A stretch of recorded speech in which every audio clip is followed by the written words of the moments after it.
بسم اللہ الرحمن الرحیم۔ السلام علیکم ناظرین۔ پیٹریوٹ بائے شہزاد علی، امید ہے آپ سب خیریت سے ہوں گے۔ ناظرین، ہم ہمیشہ سے ایک بات کرتے ہیں، جو لوگ فارن ٹورز پہ جاتے ہیں یا ایبراڈ میں کام کرتے ہیں یا ویسے ہم ویزا لینے کے لیے جاتے ہیں، تو ہمیں یہ گلہ ہوتا ہے کہ وہ لوگ ہماری عزت نہیں کرتے، ہمیں رسپیکٹ نہیں دیتے ایمبیسیز کے اندر، یا جب ہم باہر فارن کنٹریز میں جب لینڈ کرتے ہیں اور ایئرپورٹ پہ گرین پاسپورٹ والوں کے ساتھ ایک امتیازی سلوک برتا جاتا ہے، ان کو اس طریقے سے انٹرٹین نہیں کیا جاتا جیسے دوسری اقوام کو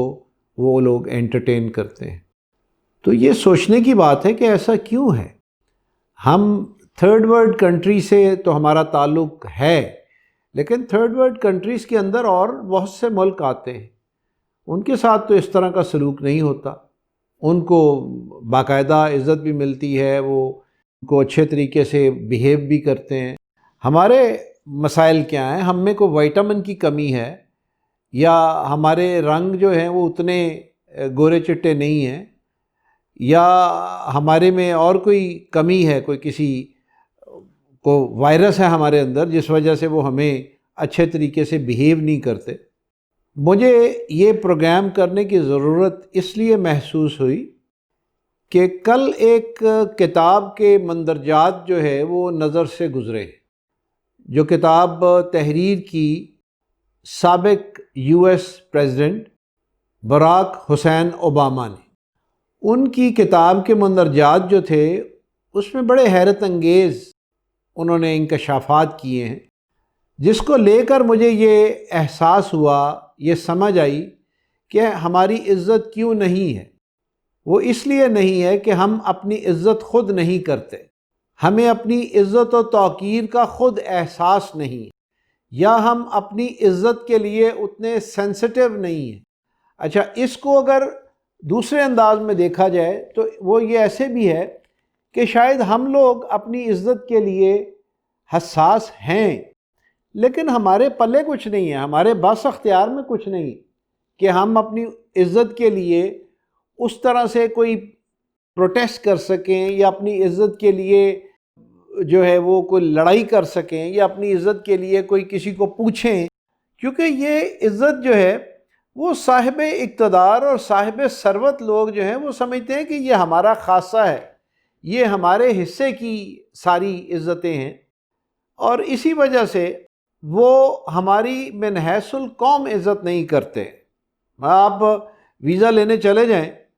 انڈینز کو ویزا مل جاتا کمپیریٹیولی پاکستان کے آسانی سے، پاکستانیوں کو نہیں دیتے ویزا۔ ہمارے بیچارے لوگ جو ہیں وہ ادھر سے لانچوں میں اور کشتیوں میں اور وہ اپنا وہ ٹرکوں کے اندر جو ہے نا بوریوں کے اندر پیک ہو کر چلے جاتے ہیں کہ جی کسی طریقے سے باہر پہنچ جائیں، کسی طریقے سے یہاں سے نکل جائیں۔ اگر وہ عزت اگر بنی ہو یا وقار ہو قوم کا، تو ویسے بندہ جاتا ہے، جا کر ویزا لے لیتا ہے۔ لیکن وہ ویزا صرف اس وجہ سے نہیں ملتا کہ ہمارے جو ملک کے جو حکمران رہے، انہوں نے ملک کی نہ صرف عزت داؤ پہ لگائی تھی، انہوں نے قوم کی بھی عزت، عام انسانوں کی عزت بھی داؤ پہ لگائی اور اسے بھی بیچ چھوڑا تھا۔ براک حسین اوباما کہتے ہیں کہ ہم نے جب ایبٹ آباد میں آپریشن کیا اسامہ بن لادن کو ریکور کرنے کے لیے، اس کے لیے کئی مہینے ہم اس پہ ریسرچ کرتے رہے، اور ریسرچ کرنے کے بعد ہم نے جب بہت چھان پھٹک کر لی اور ہم نے یہ الٹیمیٹ ڈیسیژن لے لیا کہ ہمیں یہاں اٹیک کرنا ہے، اور اس کے مختلف انہوں نے بتلایا کہ ہم نے کئی پلانز بنائے، کئی پلانز ختم کیے، کہیں ہم نے اس پہ بمبارمنٹ کرنے کا سوچا، کہیں ہم نے اس کو ویسے جو میزائل سے ہٹ کرنے کا سوچا، مطلب بہت سارے پلانز تھے۔ پھر ہم نے الٹیمیٹ جو ہم نے ڈیسائیڈ کیا کہ ہم اپنے کمانڈوز کے ذریعے سے اس کو ہم آپریشن جو ہے وہ کریں گے، اور کوشش کریں گے کہ اس کو زندہ حالت میں گرفتار کیا جائے، جو انہوں نے کر لیا اور گرفتار کر لیا۔ گرفتار کرنے کے بعد وہ اوباما کو لے کے یہاں سے اڑ گئے اور کابل جلال آباد واپس اتر گئے جا کر، ان کے ہیلی کاپٹرز بھی، ان کے کمانڈوز بھی، یعنی اس میں انہوں نے اپنی کتاب میں یہ کہا کہ ہمیں یہ بھی تھا کہ کہیں کوئی اس میں ہمارے کمانڈوز جو ہیں وہ نشانہ نہ بن جائے پاکستان فوج کے، یا ان کی جو آرم فورسز ہیں ان کے ساتھ کوئی جھڑپ نہ ہو جائے، کوئی پولیس کے ساتھ جھڑپ نہ ہو جائے کہ وہ ہم ادھر سے اٹیک کریں، ادھر سے ان کی فورسز جو ہیں وہ آ جائیں، اور آمنے سامنے کو اگر کوئی ہو جاتا ہے، کراس فائرنگ ہو جاتی ہے، تو اس میں ہمارے کمانڈوز جو ہے وہ ان کو موت کا سامنا کرنا پڑے گا۔ اور وہ چاہتے تھے کہ ان کے کمانڈوز وہ اسامہ بن لادن کو بھی لے جائیں اور کمانڈوز کو بھی واپس لے جائیں زندہ سلامت، جس میں وہ کامیاب ہوئے۔ اور حیرت انگیز بات یہ ہے کہ وہ آپریشن کر کے کامیابی سے پاکستان سے واپس چلے گئے، جلال آباد لینڈ کر لیا، اور پھر اسامہ بن لادن کے بارے میں جو اطلاع دی حکومت پاکستان کو، وہ براک حسین اوباما نے دی صدر آصف علی زرداری کو، جو اب بھی اپنے آپ کو صدر لکھتے ہیں۔ وہ ابھی تک ان کے دماغ سے، دل سے صدر کا نشہ نہیں اترا۔ وہ اب بھی ان کا بیٹا بات کرتا ہے یا ان کی جماعت کے لوگ بات کرتے ہیں تو وہ کہتے ہیں صدر زرداری، اور بھائی اب وہ سابق صدر ہے، سابق صدر کہا کرو، سابق صدر زرداری۔ تو وہ صدر صاحب کو اطلاع دی،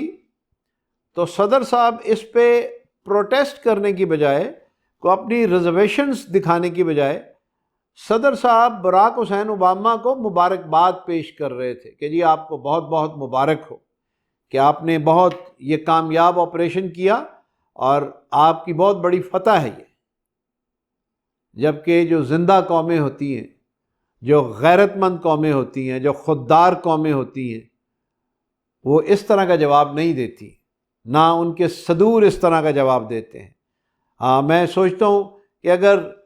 رجب طیب اردوان جو ہے وہ پاکستان کے صدر ہوتے تو میں تصور کر رہا تھا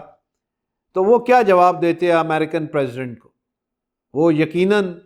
وہی جواب دیتے جو ایک غیرت مند صدر کو دینا چاہیے تھا، جو ایک غیرت مند سربراہ کو دینا چاہیے تھا۔ لیکن افسوس صد افسوس کہ انہوں نے کہا کہ آپ کو بہت بہت مبارک ہو، آپ نے بہت کامیاب آپریشن کیا۔ وہ کہتے ہیں کہ میں نے دوسرا کال جو کیا وہ پاکستان کے army chief general Ashfaq Pervez Kayani کو کیا، اور انہوں نے مجھے پھر بجائے اس کے کہ وہ کوئی پروٹیسٹ کرتے یا وہ کوئی اپنی ریزرویشنز دیتے، انہوں نے کہا کہ آپ اس آپریشن کو فلی طور پر خود آن کیجئے اور آپ اپنے معاملات فوری طور پہ یہاں سے سمیٹ لیجئے۔ انہوں نے کہا ہم نے تو سب کچھ سمیٹ لیا، ہم تو پاکستان سے روانہ ہو گئے، چلے گئے، اینڈ وی لینڈڈ ایٹ جلال آباد۔ تو وہ اس بات پہ مطمئن ہوئے اس وجہ سے کہ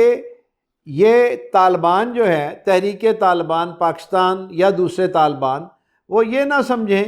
کہ یہ پاکستان آرمی نے یہ آپریشن کیا ہے، یعنی وہ یہ کریڈٹ خود لینے کو تیار نہیں تھے۔ حالانکہ اس کریڈٹ کو لینے کے لیے 70,000 جانوں کا نذرانہ پیش کیا گیا۔ جسٹ امیجن، 70,000، جس میں سے کوئی ایک شہید نہ آصف علی زرداری کے گھر کا تھا، نہ اشفاق پرویز کیانی صاحب کے گھر کا تھا۔ جو شہداء تھے وہ غریب لوگ تھے یا اس ملک کے وہ غیور لوگ تھے جنہوں نے اپنی جانوں کا نذرانہ اس وطن عزیز پر نچھاور کیا، اور ان کے اہل خانہ نے شہادتوں کے یہ جو ان کے جسد خاکی تھے انہیں سینوں سے لگایا، انہیں آنکھوں پہ بٹھایا کہ ہم شہید کے فیملی والے ہیں۔ تو جب قوموں کے سربراہ جو ہیں وہ ایسے ہوں تو آپ کے گرین پاسپورٹ کی عزت کہاں ہوگی؟ عزت نہیں ہوگی، آپ کو کوئی عزت کی نگاہ سے نہیں دیکھے گا۔ ہم نے امریکہ کو اپنا مائی باپ نہیں بنایا ہوا،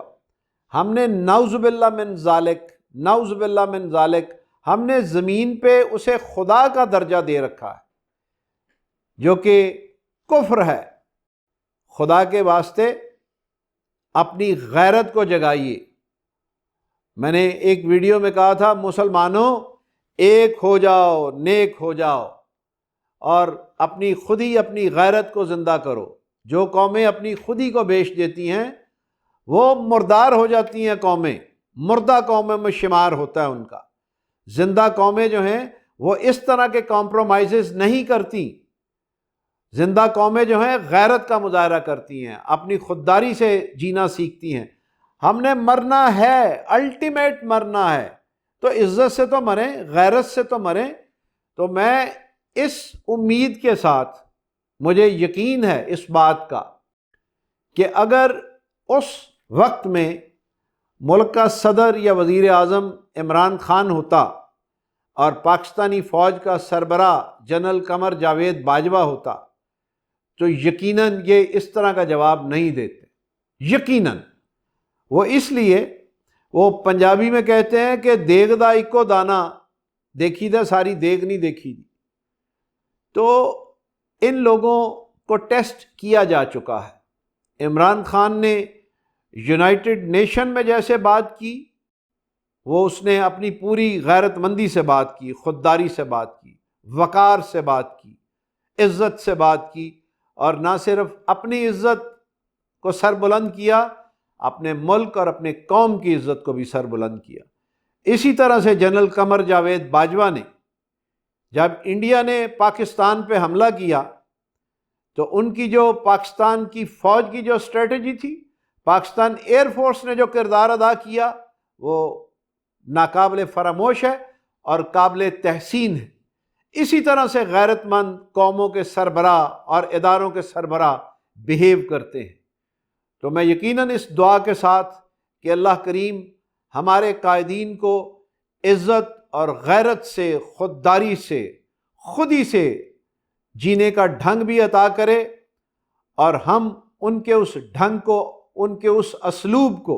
اپنے اوپر طاری کرتے ہوئے ایک خوددار قوم کے طور پر زندہ رہیں۔ آپ سب کا بے حد شکریہ۔ اگر میری اس بات کو آپ پسند فرمائیں تو میرے چینل کو سبسکرائب فرمائیے، اس کے بیل آئیکن کو دبائیے، اور اس کو لائک کیجئے، اس کو شیئر کیجئے۔ والسلام علیکم ورحمۃ اللہ۔